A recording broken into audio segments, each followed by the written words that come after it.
क्या आप जानते हैं कि आपके दिमाग के लिए सबसे डेंजरस चीज क्या है? वो है एंगर, यानी कि गुस्सा। गुस्सा आपके दिमाग के लिए पॉइजन के जैसे काम करता है। जब आपको गुस्सा आता है तो वो आपके डिसीजन मेकिंग पार्ट को बंद कर देता है, यानी कि आपकी सोचने की शक्ति खत्म हो जाती है। एक स्टडी के अनुसार जो ज्यादा गुस्सा करता है उसे हार्ट अटैक आने की संभावना भी ज्यादा होती है। अब इसको कंट्रोल करने के लिए क्या करें, मैं आपको बताता हूं। उसके लिए आप 1 to 10 काउंटिंग रूल को फॉलो कर सकते हैं। जब आपको गुस्सा आए तो आप मन में 1 से लेकर 10 तक की गिनती काउंट करें। आप देखिएगा कि 10 तक गिनते गिनते आपका एंगर यानी कि गुस्सा कम हो जाएगा और उसके बाद आप दिमाग से काम ले पाओगे। इसके बारे में आपका क्या ख्याल है, चैट सेक्शन में लिखना मत भूलिएगा।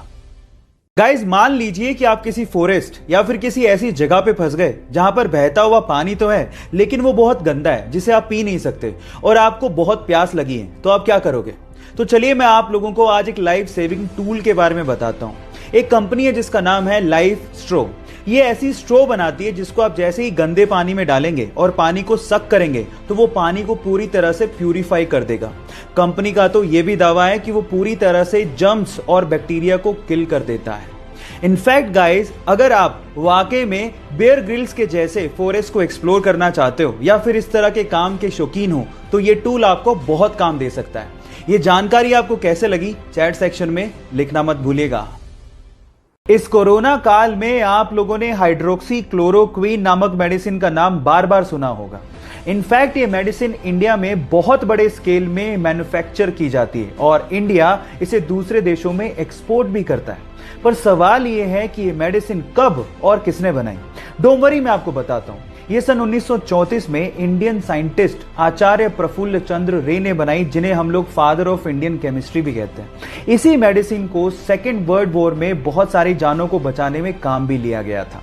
क्या इसके पहले तक इफेक्ट आप जानते थे? और अगर नहीं जानते थे तो चैट सेक्शन में लिखना मत भूलिएगा। हमारी अर्थ पे बढ़ते हुए पॉपुलेशन की वजह से कभी कभी ये दिल में ख्याल आता होगा कि काश हमारी धरती थोड़ी सी बड़ी होती। लेकिन अगर ऐसा होता तो इंसान को एक नुकसान भी होता, और वो ये कि इंसान कभी भी स्पेस में नहीं जा पाता। एटलीस्ट 2020 तक तो नहीं जा पाता। उसके पीछे का रीजन क्या है? तो रीजन ये है कि किसी भी स्पेस क्राफ्ट को अर्थ के ग्रेविटेशन से बाहर निकलने के लिए अर्थ की एस्केप वेलोसिटी को क्रॉस करना होता है, जिसकी वैल्यू है 11.19 किलोमीटर पर सेकेंड। लेकिन अर्थ बड़ी होती तो उसका ग्रेविटेशन ज्यादा होता और उसकी एस्केप वेलोसिटी भी ज्यादा होती, और इतनी टेक्नोलॉजी हमारे पास एडवांस है ही नहीं जिससे हम उस एस्केप वेलोसिटी को क्रॉस कर पाते हैं। तो ये इंटरेस्टिंग फैक्ट जो आपने अभी सुना, उसको सुन के आपको कैसा लगा और ये जानकारी आपको कैसी लगी, चैट सेक्शन में लिखना मत भूलिएगा।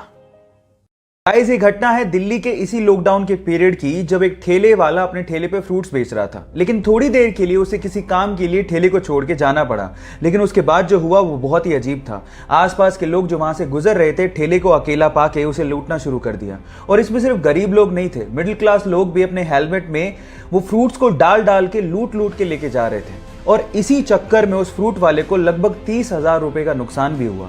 लेकिन किसी बंदे ने इस लूटने की घटना को कैमरे में कैद कर लिया और उसे इंटरनेट पे डाल दिया। लेकिन जैसे ही इंटरनेट पे डाला गया, लोगों को बहुत दुख हुआ और लोगों ने ये ठानी कि इस ठेले वाले की हेल्प की जाए। और उसके बाद ऑनलाइन कंट्रीब्यूशन किया गया और लगभग 8 लाख रुपए, जी हाँ आप ठीक सुन रहे हैं, लगभग 8 लाख रुपए का ऑनलाइन कंट्रीब्यूशन करके उस ठेले वाले को दिया गया। अब ये थी इसमें पॉजिटिव न्यूज। आपको ये घटना सुन के कैसा लगा, चैट सेक्शन में लिखना मत भूलिएगा।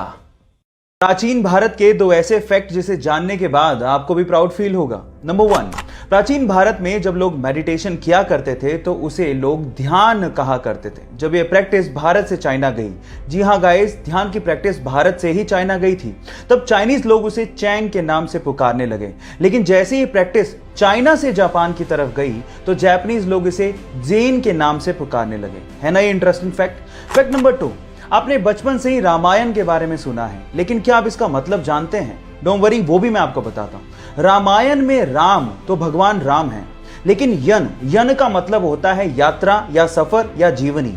तो इसमें भगवान राम की जीवन की यात्रा को बताया गया है, इसीलिए इसे रामायण के नाम से जाना जाता है। ये दोनों इंटरेस्टिंग फैक्ट जान के आपको कैसा लगा, चैट सेक्शन में लिखना मत भूलिएगा।